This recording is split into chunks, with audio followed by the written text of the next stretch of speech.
all anime-only watchers of Tokyo Ghoul, and you don't want to be spoiled, I recommend leave this video right now. You have 5 seconds. 5, 4, 3, 2, 1. Shut up. Listen to me while I'm speaking. Biology class is beginning. 103 bones. This is my first impressions on white-haired Kaneki, okay? This is not really going to be a review, okay? I read up to chapter 75, just finished chapter 75, like, literally a matter of about a minute and a half ago. Now I understand why so many Chibits have told me to read the fucking manga. They're going to butcher this. They are going to butcher this in the anime. There's no fucking way.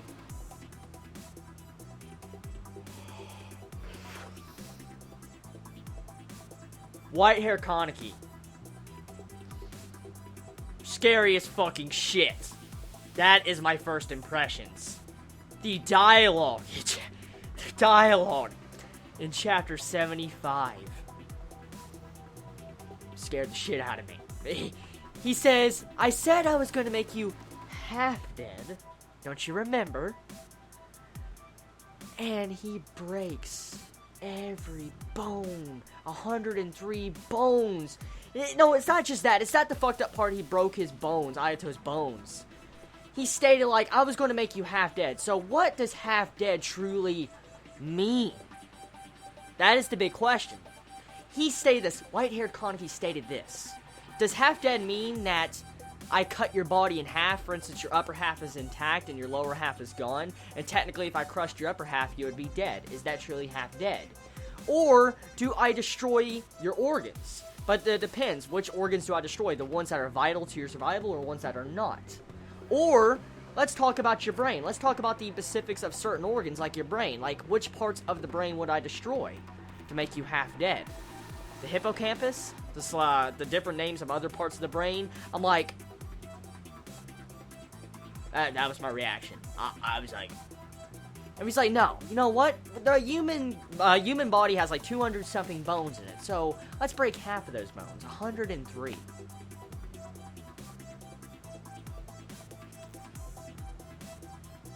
Break half of someone's bones. Kaneki, white-haired Kaneki, broke Aito Toku's brother's bones. Started with the hand and broke his fingers. Broke every fucking... Oh my god. That is ridiculous. Who would have thought white-haired Kaneki, or Kaneki, would be like that? This fucking kid! This college student that started off as just a fucking little wimp. And I'm like, chapter 64? 65? Holy fuck!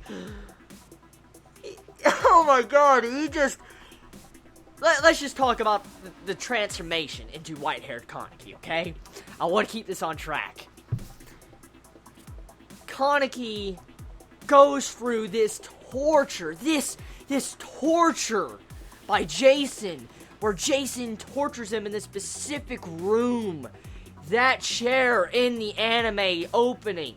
Now I understand it. That chair is the chair Kaneki breaks. That is when the walls in his mind break and shatter, and his character, his entire personality crumbles to the ground. That's exactly what happens in that scene. And to see this character that has clinged on to his humanity since the very beginning of this fucking series, like, he's clinged on to his humanity, tried to stay as a human, and he didn't want to accept his ghoul side, and then he snaps.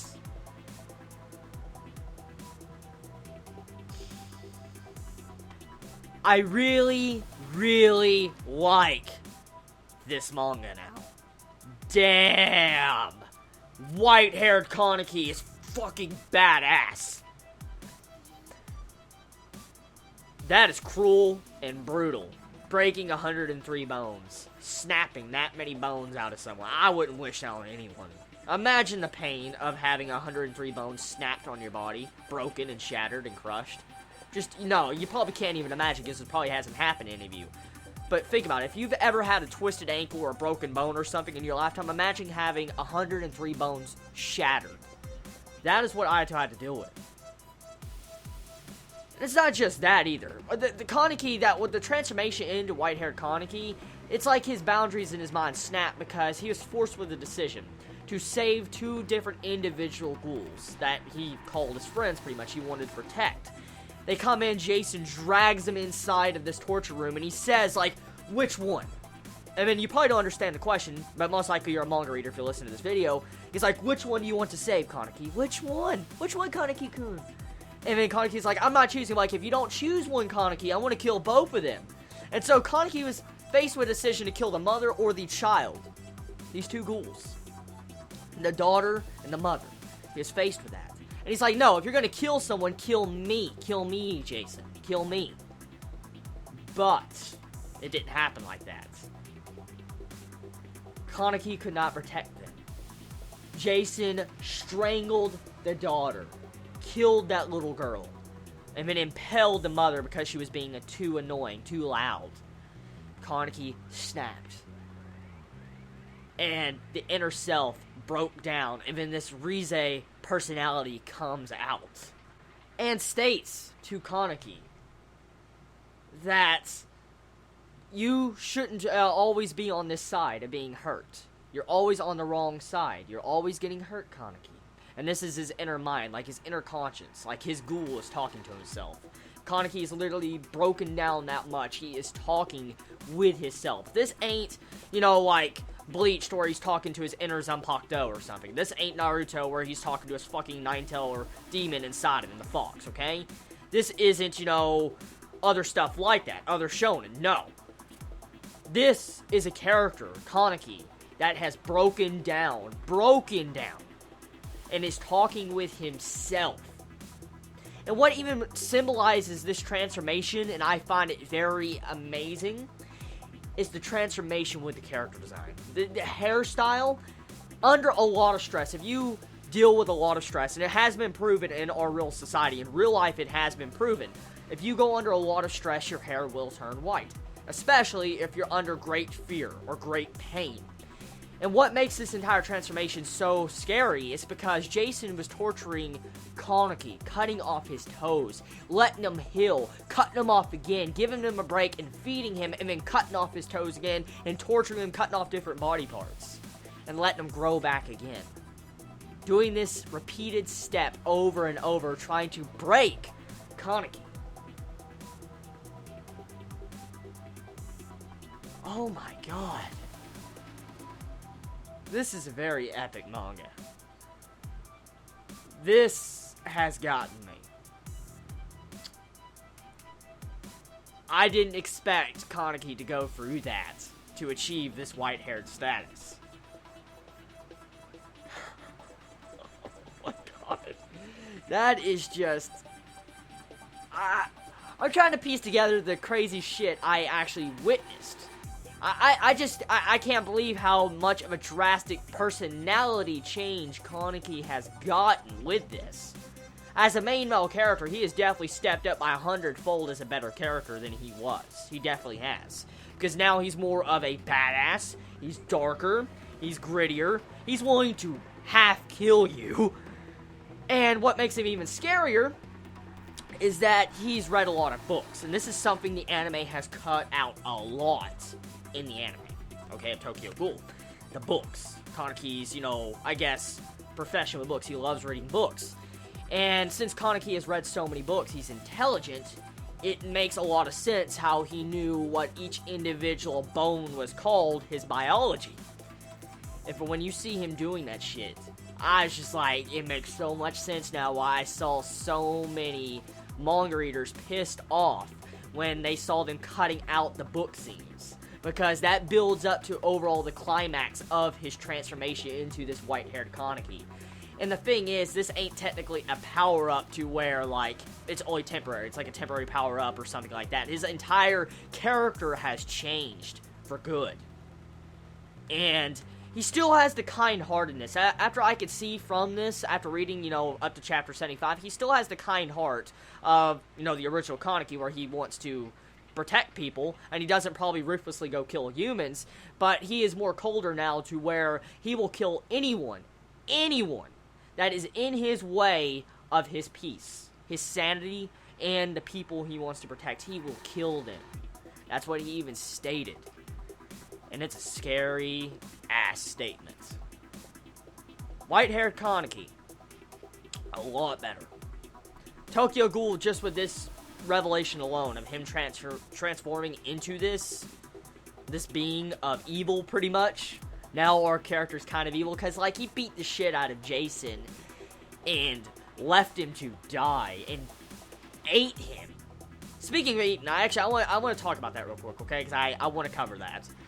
Supposedly, from what I find out in this manga, or reading these chapters, pretty much, is that there is a good thing for eating other ghouls. Ghouls may taste like shit if you eat another ghoul, but if you eat another ghoul, your RC levels enhance to another different level, a higher level, like they increase. Now, most likely this is not going to be covered in the anime because they have cut out fucking RC levels. So this entire revelation of what is going down in these chapters I am talking about is not going to happen. Especially with the full body Kagane. That is not going to happen. That's not going to be explained right at all. You can't just force in RC levels in one instance when it should have been built up a long time ago with Motto. So no, it's not going to happen. It's not. It's not going to be explained right. But getting off the factor of the fucking anime, I want to talk about the manga. To see how eating other ghouls, okay, makes your Kagane stronger, raises your RC levels, and which in turn makes you stronger, is a major revelation. Because now, I theorized, I talked about this a little bit in my anime reviews. I talked about if ghouls can survive off of eating other ghouls, why don't they? I know they taste like shit, and usually if you want to eat something, you want to taste something good, okay? But since Kaneki is like he is, okay? He is like, you know, he's a human self, he has his human self still, and you can technically tell that he doesn't want to ruthlessly go kill people, but he definitely has no problem with probably killing ghouls. I think he's going to turn over and eat ghouls. I think he is going to twist his, I guess, food, his diet, from humans to ghouls. He's going to eat ghouls and get stronger. That is crazy, because that means how strong can a ghoul really get? How strong and how far can they get with, you know, eating ghouls? I know, like, you know, there's these certain different, you know, types of Kagane. For instance, the entire full body Kagane that we saw, you know, Jason using. But, I mean, is there something higher than that? Can he get stronger? How many corpses would you have to eat to get that strong anyways, where Jason was at? Do you only have to eat one ghoul, or do you have to eat multiple? I have a lot of questions about that, because, I mean, Kaneki can possibly start off trying to hunt down other ghouls and eat them now.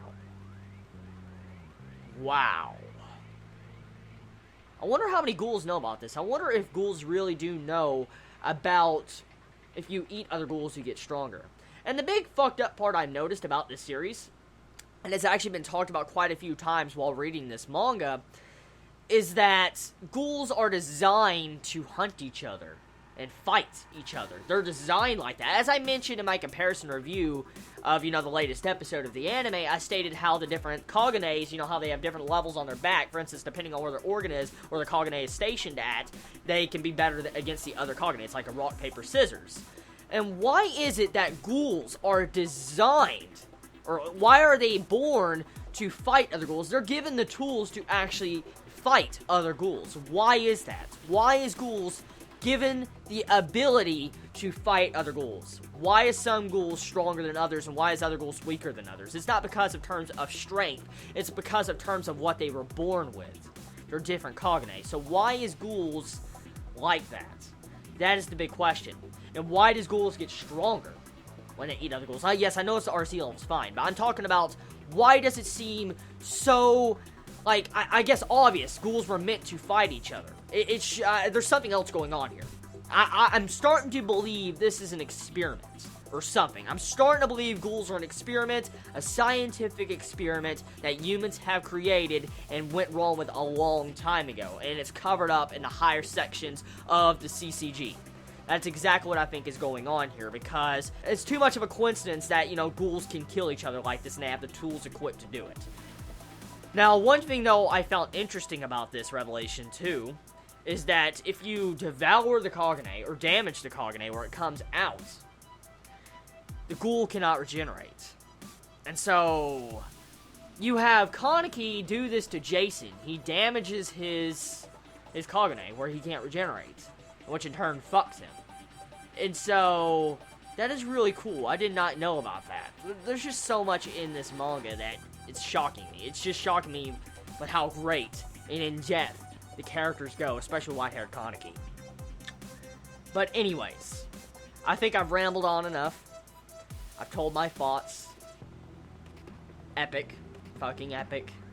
Hopefully you all enjoyed this impressions of white-haired Kaneki and what I've read, so I'm gonna have to catch up with this. This is fucking good. This is very good. I'm just letting you know right now. So, you all have a wonderful day or not, wherever you live. Please be safe. Chibi out.